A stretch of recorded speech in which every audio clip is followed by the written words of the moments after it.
Мынау не? Бұл портал сияқты ғой. Кеттік. Вау, қарашы. Мұнда бәрі жеміс екен. Қандай керемет. Достар, бұл ғажап қой. Біз жемістер әлеміндеміз. Алан, бұл не жеміс? Меніңше бұл алма. Айлин, басқа да жемістерді көрейікші. Ал бұл не жеміс? Бұл банан ғой. Дұрыс!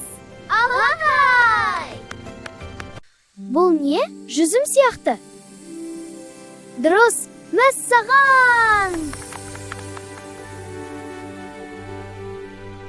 О, бұл не жеміс? Құлпынай ғой. Қандай керемет жемістер! Балақай, сен құлпынай жеп көрдің бе? Міне, керемет, бұл қандай жеміс? Мен білемін, апельсин бұл. Алақай, дұрыс таптың! Бүгін қандай жемістермен таныстық? Тағы бір қайталайықшы. Алма, банан, құлпынай, жүзім, апельсин. Жарайсыңдар, достар. Біз бәрін үйрендік. Енді үйге қайтайық.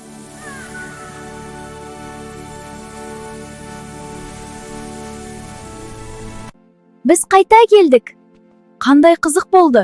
Жемістер елі сондай ғажап екен. Иә, үйге оралғанымызға қуаныштымын. Сен де бәрін таптың ба? Тағы ойнаймыз ба? Сау болыңдар. Балақай, Қазақ Кидсқа тіркелуді ұмытпа.